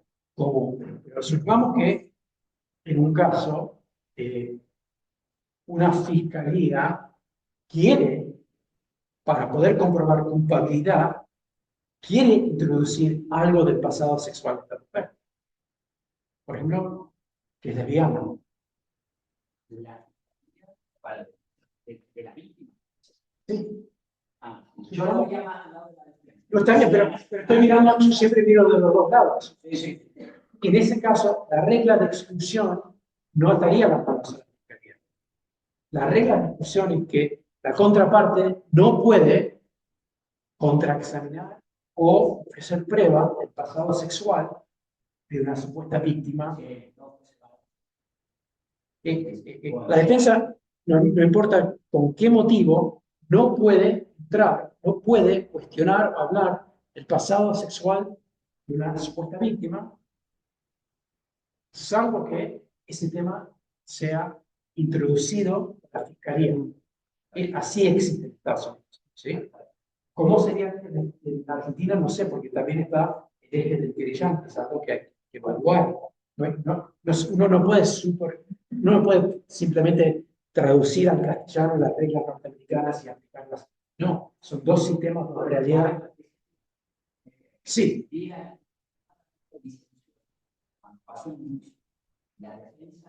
Entonces no sería admisible eso. Para nada. Porque, pero supongamos que yo estoy casado con una mujer. Yo estoy casado con una mujer, ¿sí? Tenemos sexo todas las noches, ¿sí? A la misma hora, exactamente a las 22, 23, todas las noches. Empieza exactamente con la misma forma, donde yo pongo un disco de Al Green y le traigo toda la noche exactamente lo mismo, ¿sí? Y el 13 de marzo, ella dice que yo le da más sentido. Y esa noche fue a las 22, 23, y yo puse el disco y le traje vino. ¿Sabes eso fue más relevante? Porque ella tiene el derecho de no consentir, aunque haya consentido 20.000 veces antes. Es una regla tajante de Estados Unidos, porque refleja un valor. El valor es que ¿cómo? Claro, así que el pasado, ¿qué palabra usaste? ¿Licencioso? Sí,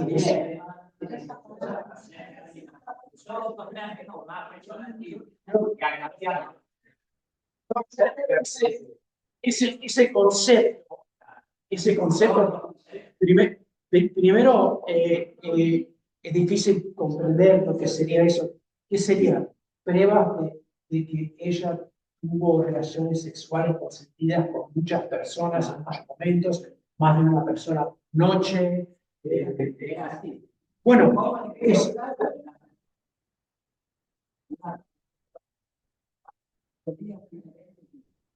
sí. Y en Estados Unidos, claro, en Estados Unidos, todo eso bajo esta regla, que a mí me parece una buena regla. Yo estoy a favor de esta regla. Porque ¿qué tiene que ver? Ella es trabajadora sexual, dijo que sí a esta persona, dijo que no. Ahora, si la fiscalía abre la puerta, o la querella abre la puerta, o ella en un directo o contraexamen abre la puerta, eso cambia. Porque la relevancia no solo se decide en base de lo jurídico, no solo en base de las teorías anunciadas en la audiencia preliminar, no solo en base de las teorías anunciadas en los alegatos de apertura, sino también de lo que sale en los directos y los contras. Algo que podría ser totalmente irrelevante hasta un directo en contra, de repente es relevante por lo que dice un testigo. Supongamos que yo hago una pregunta a un testigo sobre A, y él contesta A, B y C. De repente B y C pueden cambiar la regla. Si yo estoy preguntando sobre A y A no es admisible, si yo estoy preguntando a una persona que dice que sobre su pasado sexual, eso no se permite. Pero supongamos que yo no te estoy preguntando sobre tu pasado sexual, te estoy preguntando sobre otra cosa, y vos metes algo voluntariamente. Esa es la situación a donde voy. Las reglas de la relevancia pueden cambiar según lo que hacen las partes y lo que hacen los. De hecho, parte de las reglas éticas que yo tengo que preparar mis testigos para no ser eso. Yo le puedo comunicar a la policía, mira, la jueza ha excluido ciertas cosas, pero no estaría mal que entre. O lo mismo como defensor con la hermana de mi acusado. Puedo hacer eso. Si la jueza trae denuncias anteriores de la víctima, en las cuales denuncia 5 personas por lo mismo y salían absueltas.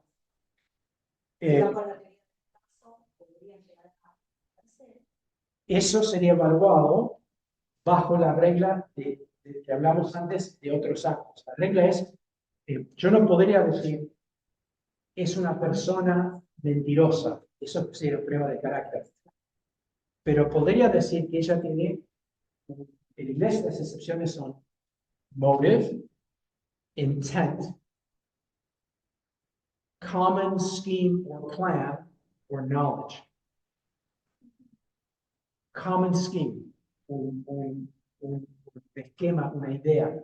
Supongamos que ella denuncia 5 personas antes y en cada situación busca que le paguen algo. Quizás sí es relevante, pero eso no lo vamos a tirar por primera vez ante el juzgado, va a ser litigado antes del juicio y el juez va a tener que tomar una decisión después si admitir o no esta prueba de que no es la primera vez que denuncia y que esta es la sexta vez y las 5 veces anteriores pidió dinero cada vez. Y puede ser que haya una base fáctica para que esto sea admisible. Pero nadie te lo puede decir en todas las situaciones. Por ejemplo, si ella denunció 5 veces antes, una vez cuando ella tenía 12 años a su tío, una vez cuando tenía 14 años a un profesor de no sé qué, de inglés, ninguna vez pidió dinero. A los 18 años la asaltaron y estaba toda golpeada. Y alguien la encontró inconsciente en la calle con una confusión, sin conciencia. Y a los 28 años pasó algo, no sé dónde. Eso sería revictimizar en serio, ¿sí? En ese caso, si la defensa ofrece eso, si que queremos comprobar que ella siempre denuncia, habría esta regla que dice, bueno, a ver, no lo podés ofrecer como prueba de carácter, tendrías que entrar en una de estas excepciones. ¿Cuál es, defensa? Common scheme plan. Tiene un plan de sacar dinero de las personas. Bueno, a ver, en esta situación explicar cómo son parecidas, cómo es un plan común. No lo podría hacer en ese. Ahora, si son 5 denuncias en 2 años, en 5 trabajos que tiene al jefe del trabajo y siempre, bueno, ahí quizás sí, depende, pero es la base, hay una determinación práctica que según la serie 100 de Estados Unidos, eso no se hace en frente del jurado, se hace en una audiencia previa donde el juez o la jueza tiene que decidir por la preponderancia, que es más probable que no. Los dos lados pueden presentar la prueba que quieren presentar y ahí el juez o la jueza toma la decisión. Y si esa decisión está muy equilibrada, podría ser el motivo para revocar cierta condena. Si es una prueba marginal, no. En este ejemplo parecieron pruebas importantes. Pero por eso están las reglas, no para decidir lo que pasa, reducen el margen de discrecionalidad, pero el juez o la jueza va a tener que tomar una decisión. Y esa decisión puede o no requerir prueba sobre prueba. Es un sistema. Pero por eso, si a mí me acusan de un delito en Estados Unidos, podría llegar a pasar ahora con Trump, no tengo idea. Incluso a la frontera ahora tengo un poco de miedo.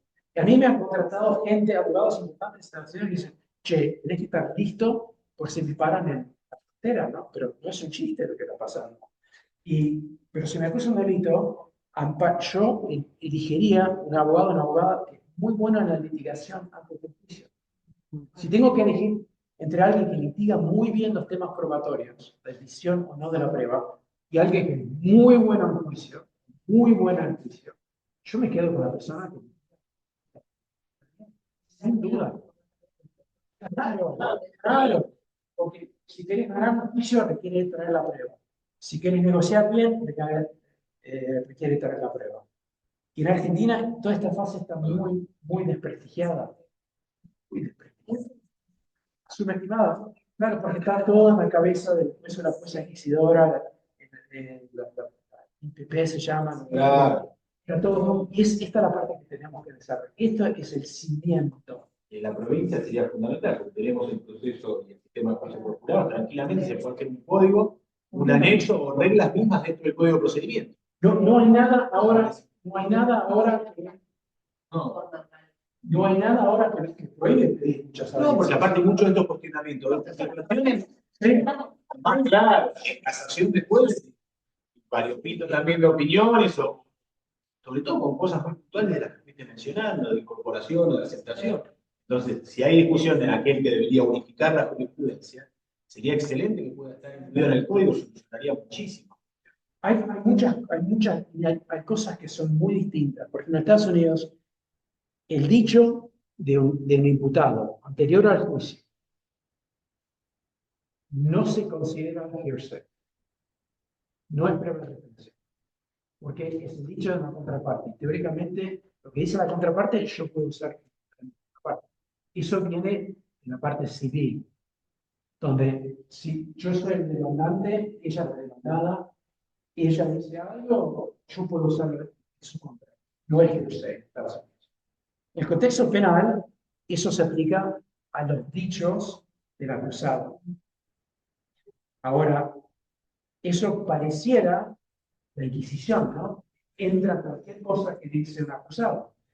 Eso tiene un lado para mí negativo. Ahora, supongamos que existe esta situación. Estamos en provincia de Buenos Aires. Pasa todo pasa todos los días. Acusan a una persona, el defensor o defensora, sin tener una relación de confianza, sin investigar, la asesora de lo que tiene que decir, ¿qué haría? ¿Pasa? ¿Pasa o no? Bueno, si lo dicen los temas. Tengo tanto, algunos que te lo siguen metiendo y de repente, claro, vinculado. Y en algunos lugares en Argentina existe la idea de que yo como defensor te puedo asesorar a mentir, decir la mejor cosa que pudiera decir para escaparse. ¿Sí? Y él dice, yo no estuve en el lugar de los hechos. Ahora 6 meses más tarde vamos al juicio. Hay ADN, videos, todas las cosas, porque el defensor no tuvo oportunidad para investigar. Ahora sabe que hay 10 testigos, 10 monjas que estaban pasando. Creo que son 3 monjas para defensa. 10 monjas, 10 monjas de las mejores monjas de estas, pero claro, las mejores, 2 videos con cadena de custodia, ADN, de todas las metodologías posibles que muestran que él estaba ahí. Y ahora el juicio dice, en el sistema norteamericano, si él dice eso, se puede contraexaminarlo, puede introducir lo que él dijo y también contraexaminarlo con lo que dijo la fiscalía que no estuvo en lugar de los hechos. En Argentina no. Y uno tendría que pensar qué sistema queremos. Claro, no tiene aplicación.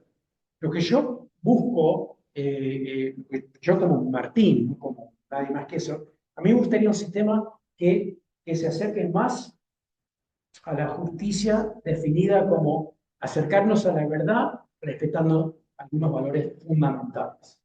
Y eso tiene que ser decidido por ustedes, por los argentinos y las argentinas. Lo que este código modelo que estamos redactando va a proponer son distintas posibilidades de las cuales Santa Fe, Comodoro Pi, el Congreso, Malvinas o San Martín, más grande, podrían decidir adoptar todo o parte. Pero lo que, en mi opinión, lo que tiene que estar sobre la mesa es esta discusión. ¿Por qué no tenemos un sistema coherente, consistente? ¿Por qué no? Porque a mí me parece lo más fundamental. Cuando yo hablo con mis amigos y amigas allá en Estados Unidos, digo, no hay código de herencia argentina, ¿cómo puedo entrar para acá? Sí. ¿Y cuál es la opinión final del por qué no? Ustedes saben mejor que yo. Y además también traería los fuentes que muchas veces quiere, me da la impresión, aquel que hace esos códigos o algo que puede ser la propia política. Mira, yo sí, y además hay lo que yo diría, alguna gente diría formación, yo diría ideología judicial, que en una época lejana, la idea, la ideología o la religión, era religioso, enseñaba que los inquisidores eran morales, superiores a nivel moral, tenían algo religioso. ¿Sí? Ahora, y esto tira mucho la escuela de Girona, son superiores epistémicamente, son mejores para razonar, pueden razonar mejor que el ser humano. Hasta pueden razonar mejor que 12 seres humanos después de un Bardier con 12 puntos de vista diversas. Es mucho lo que dicen. Yo no comparto eso para nada, porque la ciencia social, psicológica y neurológica demuestra que jueces y juezas tienen los mismos prejuicios. Lo que pasa es que en Guardín podés sacar a gente con estos sesgos, estos prejuicios, gente con otros sesgos y prejuicios. Pero con jueza, después te quedas en el jurado con 12 personas. Si tenés una regla de unanimidad o 10 o 2, son 10 personas o 12 personas diversas, más o menos imparciales, que deciden que esta persona es culpable o no culpable. Donde es un juez o una jueza, tenés una persona que tiene sus sesgos, sus intereses personales, intereses burocráticos que entran, y es una persona. Así que yo creo que eso está atado mucho a la libertad probatoria. La sensación de que yo, como juez o jueza, tengo esta superioridad epistémica. Yo he tenido debates con gente de Girona que dice, bueno, pero nosotros podemos ir a la Facultad de Derecho y nos podemos entrenar en la ciencia de la memoria para recibir esa prueba. Y eso para mí es un error muy equivocado. Primero, la ciencia de la prueba va a cambiar. Así que mejor que las partes, no que yo con mi entrenamiento hace 10 años, mire lo que pasó, sino que las partes en este momento presenten la mejor prueba de la ciencia de la memoria.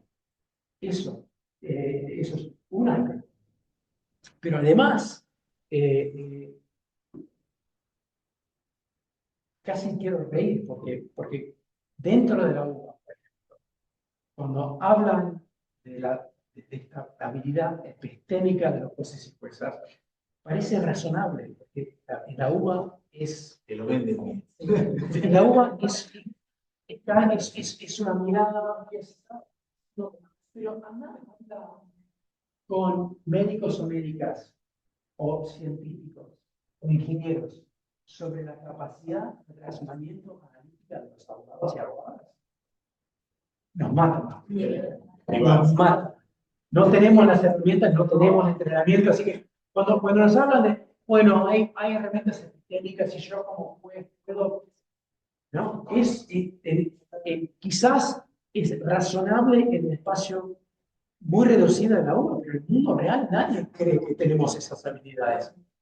Hasta hay distintas corrientes de epistemología. Esta epistemología dice tener que razonar así, esta dice así, esta dice así. Y dentro de la epistemología hay distintas corrientes. Así que, ¿cómo puede ser? ¿Cómo puede ser bueno, ya es muy claro en mi vida que si tienes 12 personas diversas, imparciales, con unanimidad, o 10 a 2 en algunos casos de algunas provincias, tenés un veredicto íntegro. Si la prueba que tiene que estar está, y la que no tiene que estar no está. Y hoy hablamos de esa primera parte. ¿Sí? Y por eso el jurado el veredicto del jurado no es confiable, no es íntegro. El juicio por jurado no es bueno, no es lo que queremos si la prueba no está ahí. Por eso necesitamos un sistema real, entendible, coherente, transparente, consistente, de reglas que para mí sería un poder. Y bueno, si a alguien me interesa, por favor, búsqueme en Instagram, escríbame, le paso mi dirección y seguimos charlando, porque esto para mí es el desafío urgente de la Argentina si el juicio por jurado va a sobrevivir. Ah, ok. Gracias. Gracias, gracias. En Argentina hay una corriente de hablar siempre, hace falta más acuerdos probatorios. ¿Pero por qué es eso? Porque muchas veces las partes van al juicio sin teorías muy claras y se pelean sobre todo.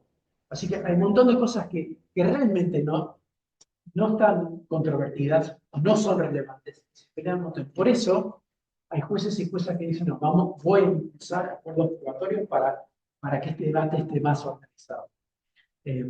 Yo creo que es mejor me parece, yo entiendo esa presión, es decir, queremos que el juicio esté enfocado realmente en las cuestiones. Hay otras formas mucho mejores de lograr ese propósito. ¿Por qué digo eso? Porque primero lo más fácil es decir a las partes, antes del juicio, en esta fase de litigación que no tenemos en Argentina, intercambien la prueba, objetan la prueba. ¿Por qué estás objetando esta prueba? Eso requiere que él tenga una teoría. ¿O por qué querés que se admite esta prueba? Eso requiere que él tenga una teoría. Así que, si yo impulso la litigación de una prueba para determinar la admisibilidad o no, no solo estoy depurando el caso del juicio de la prueba que no tiene que estar, solo estoy asegurando que la prueba que tiene que estar está, si estoy obligando a las partes a estar preparados. Porque él no puede litigar la admisión o exclusión de una prueba si no tiene que estar. Así que primero, es mucho mejor obligar a las partes a litigar la prueba. Y eso me parece totalmente dentro del control del juez o la jueza. Es decir, vengan este día que objeciones a la prueba de la contraparte. No, objeta el testigo. Eso no es una buena objeción. Una objeción sería la fiscalía o mi contraparte lo ofrece para hablar de 1, 2, 3 y 4. 1 está bien, 3 está bien, 2 y 4 no. Ofrecen esta opinión por este caso. Estas 3 opiniones, la una está bien, la 2 y 3 no. O ninguna está bien.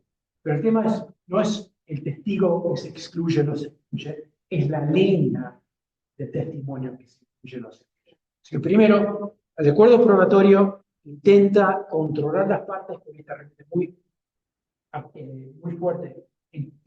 Júntense, hablen y acuerden sobre esto. Cuando en realidad la forma mejor y más útil es llegar a litigar. Y segundo, el acuerdo probatorio es muy pobre. No tiene fuerza. Es decir, que si la idea de un juicio por jurados, cualquier juicio, es que el jurado o el jugador de los hechos, los jugadores de los hechos, vean lo que pasó, un acuerdo que dice en 15 palabras no ofrece la misma riqueza probatoria que ofrecerían los testigos si están. Así que, tíreme un ejemplo, por ejemplo, ¿qué sería un acuerdo probatorio común en San Martín? ¿Cómo? Claro, en ese caso, simplemente no se controvierte. Que la defensa no vamos a controvertir esto. La fiscalía no vamos.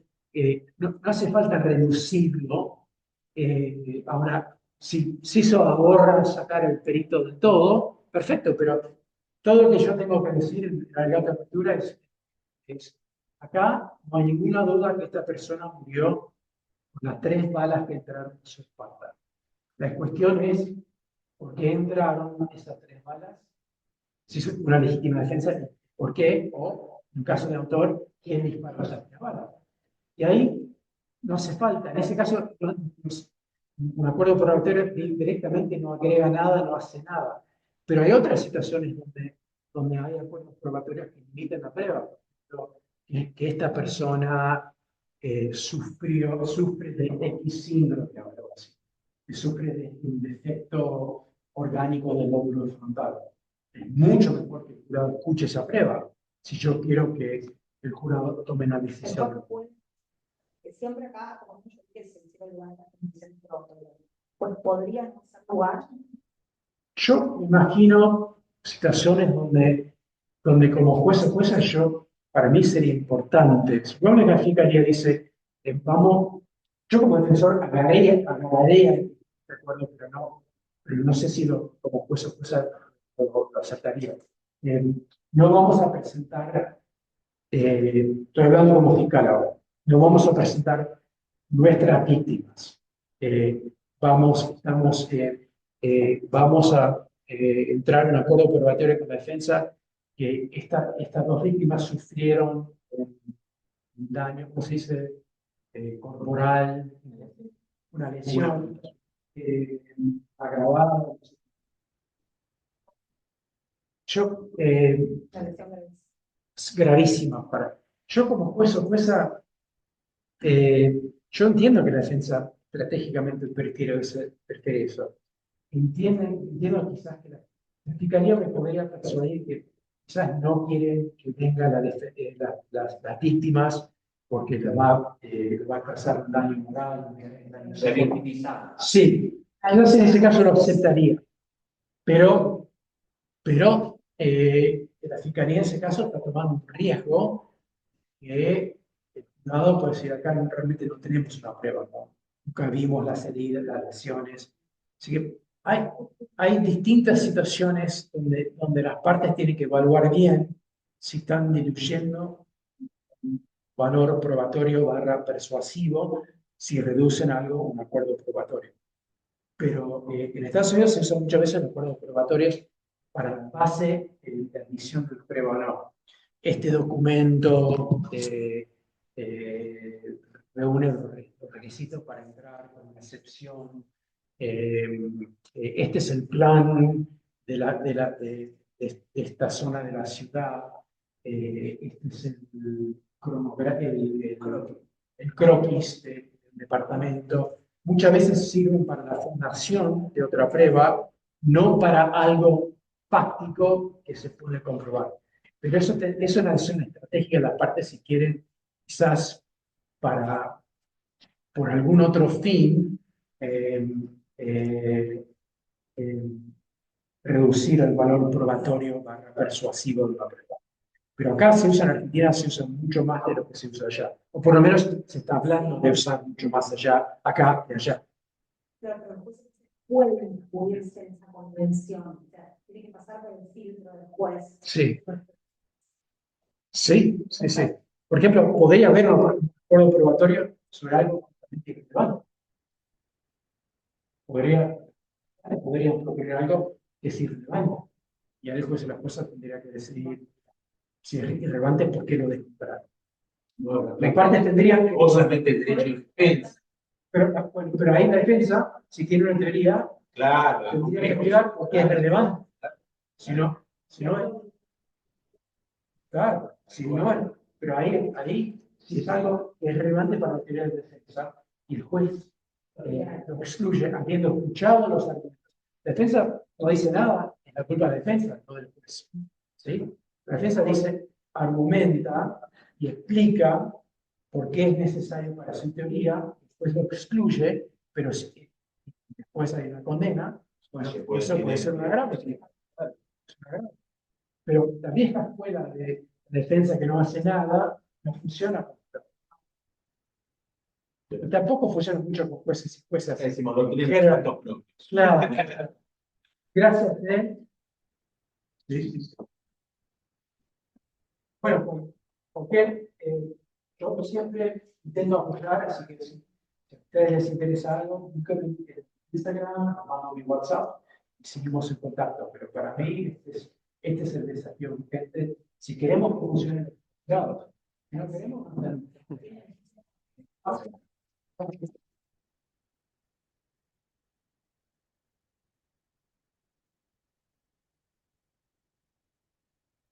Hace calor, ¿no? Sí, mira. No soy yo, ¿no?